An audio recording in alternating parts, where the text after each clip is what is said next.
Gold trusted gold buyers మీరు తాకట్టు పెట్టిన బంగారాన్ని విడిపించి ఈ రోజు ఉన్న మార్కెట్ ధరకు కొనబడను. Hi sir. హలో అండి. సార్ ఎలా ఉన్నారు? బాగున్నానండి, మీరు ఎలా ఉన్నారు? బాగున్నాను సార్. ఏంటి సార్ కొంచెం స్పీడ్ తగ్గించినట్టున్నారు? స్పీడ్ తగ్గించలేదండి. అంటే ఐ థింక్ ఇదివరకు ఒక డిస్ట్రిబ్యూటర్ ప్రొడ్యూసర్ డిసైడ్ అయిపోయి రిలీజ్ డేట్ అనుకునేవారండి. ఇవాళ it's not only us and నా సాటిలైట్ అండ్ డిజిటల్ కమ్ కాబట్టి వాళ్ళకి ఎప్పుడు విజిబిలిటీ అన్నీ.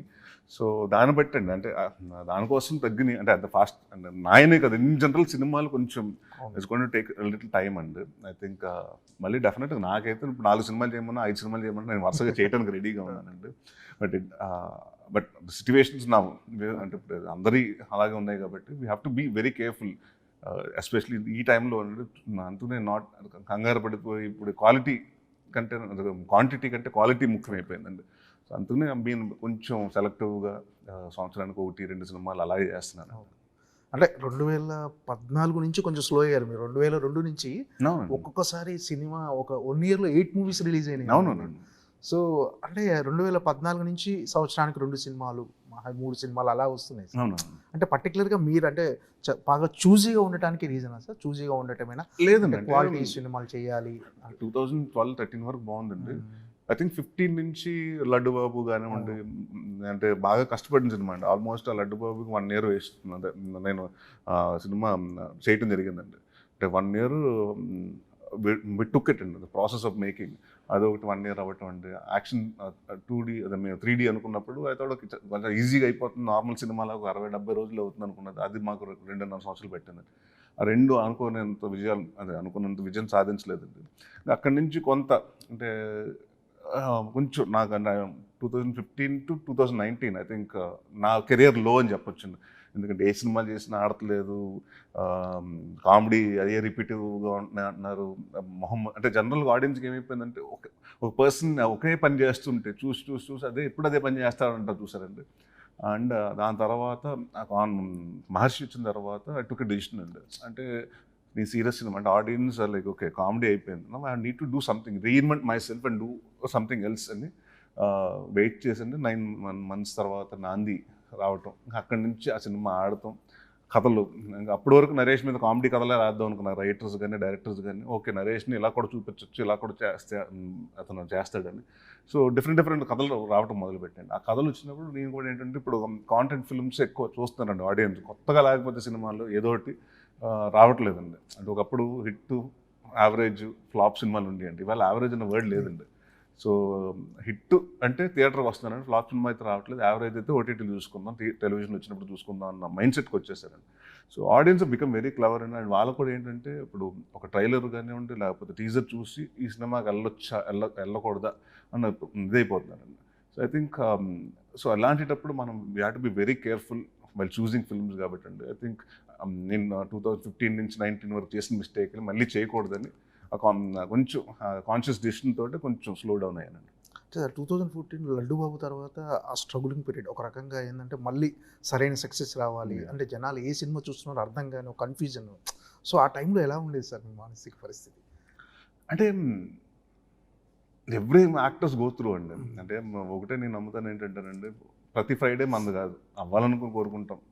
నాకు నేను ఇంత సినిమాలో ఒక డైలాగ్ ఉంది, సినిమా హిట్ అయితే ఏం చేస్తాం, సినిమా చేస్తాం, సినిమా ఫ్లాప్ అయితే ఏం చేస్తాం, మళ్ళీ సినిమా చేస్తాం. మనకు తెలిసింది ఇది ఒకటే అంతే. కాబట్టి ఇప్పుడు ఈ ఫ్రైడే పోయిందంటే నెక్స్ట్ ఫ్రైడే మంది, నెక్స్ట్ వచ్చి ఈ ఫ్రైడే మనమే కొడుతున్నాం అన్న దాంతో దిగుతామండి. It's all about proving yourself కదా. హిట్ కొట్టినా కూడా ఏం చేస్తుంది, అప్పుడు ఇంక హిట్ కొడితే మళ్ళీ మనకు ప్రెషర్ పెరుగుద్ది, బడ్జెట్ పెరుగుతాయి, ఎక్స్పెక్టేషన్స్ పెరుగుద్ది. సో డెఫినెట్గా ఈసారి ఇంకా బాగా చేయాలని, ఫ్లాప్ వచ్చినప్పుడు డెఫినెట్గా కష్టమే చేస్తాండి మళ్ళీ ఈసారి కొట్టాలని. సో రెండు రకాలేనండి. But I think probably because నేను ఎక్కువ సినిమాలు చేయటం అంటే నాన్నగారు డైరెక్టర్గా నేను చూశానండి. అంటే నా కెరీర్ నేను పక్కన పెట్టుకుంటే మా నాన్నగారి మీద నాది అసలు ఇంత లైన్ ఉంటుందండి, ఇంత పెద్ద లైన్ ఉంటుంది. ఎందుకంటే they was point of time అండి, ఒక 20 ఎప్పుడు మా ఆఫీస్లో మా ఫాదర్ దగ్గర 23 కార్లు అంటే 23 మంది 24 కార్లు ఉండేయండి ఎప్పుడు.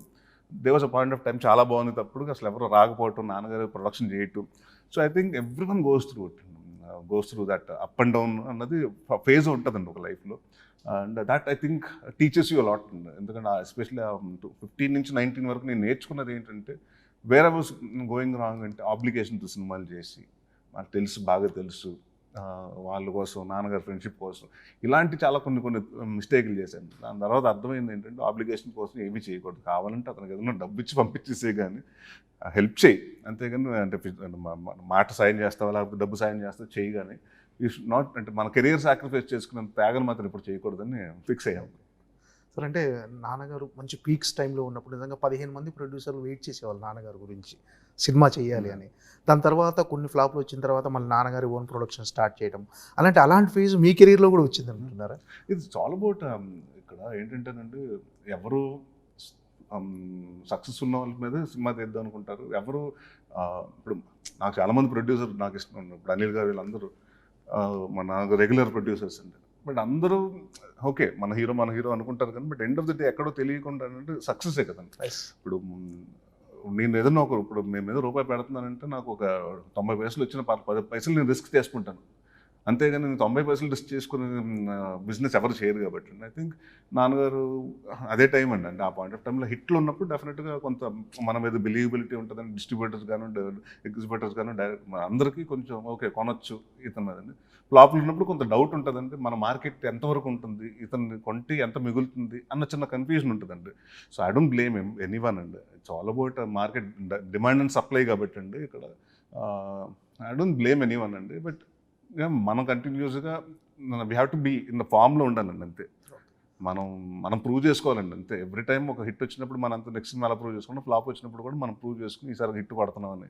ఇప్పుడు అంతకునే కదా మా ఫాదర్ ఇప్పుడు చాలా బాగుందని బ్యానర్ పెడితే చాలామంది తిట్టారండి. అప్పుడు మీరే చాలా బాగుందని పేరు పెట్టేసుకుంటే మీ సినిమాకి మీరే ఆడియన్స్ చూసి చెప్పాలి కదా ప్రొడక్షన్ ఎందుకు. మా ఫాదర్ ఫ్రెండ్స్ చాలామంది అండి. ప్లస్ మా ఫాదర్ ఏం చేసేవారు, నమ్మేవారు కదండి, డిస్ట్రిబ్యూటర్స్ నమ్మేవారు కదండి, ఆయనే ఓన్ రిలీజ్ చేసేవారు. వస్తే మనకి పోతే మనకి అయినట్టు ఉండేది. అంటే మన ఎవరికి జవాబు ఎందుకు, మళ్ళీ డిస్ట్రిబ్యూటర్స్ రేపు ఏదైనా అయితే వచ్చి మనల్ని అడుగుతారని.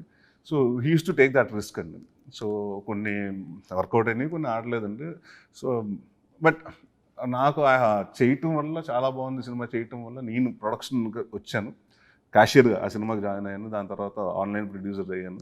ఐ థింక్ నాకు మోర్ మనకి ఎప్పుడైతేనండి అసలు యాక్టర్కి అండి ఎనీ యాక్టర్కి మనకు కొంచెం ప్రొడక్షన్ మీద అవగాహన ఉంటానండి. మన బడ్జెట్లు కానివ్వండి, మనం చేసే సినిమాలు ఎంతవరకు చేయగలుగుతాం, ఎంతలో చేయగలుగుతాం అని తెలిసిపోతుంటుంది. చాలా సినిమాలు వచ్చేసి ఒక కథ చెప్తుంటే 6 కోట్ల సినిమా చేసేస్తామని అంటారు. అతను చెప్పే కథ మాత్రం 16 కోట్లు వద్దండి, మనకు తెలిసిపోతుంటుంది. సో అసలు for me I think learning production and నేను తర్వాత ఇండస్ట్రీకి వచ్చాను కాబట్టి ఇట్స్ బికమ్ ఈజీ అండి. సో చాలామంది అదే అంటారండి, ప్రొడ్యూసర్ హీరో అంటారు కాబట్టి అండి. నేను కూడా ఎప్పుడు డిమాండ్ చేయకుండా లేకపోతే వాట్ ఎవర్ అంటే ఐ వెంట్ విత్ థింగ్ అండి. కొన్ని సినిమాలు పోయినప్పుడు డెఫినెట్గా we have to support the producers. So లక్కీగా నాకు ఉన్న మంచి ప్రొడ్యూసర్ దొరికారు అండ్ ఎవ్రీవన్ అండి. నేను చేసిన ప్రొడ్యూసర్తో చాలామంది మళ్ళీ రిపీటెడ్గా కూడా సినిమాలు చేయడం జరిగినాయి. సో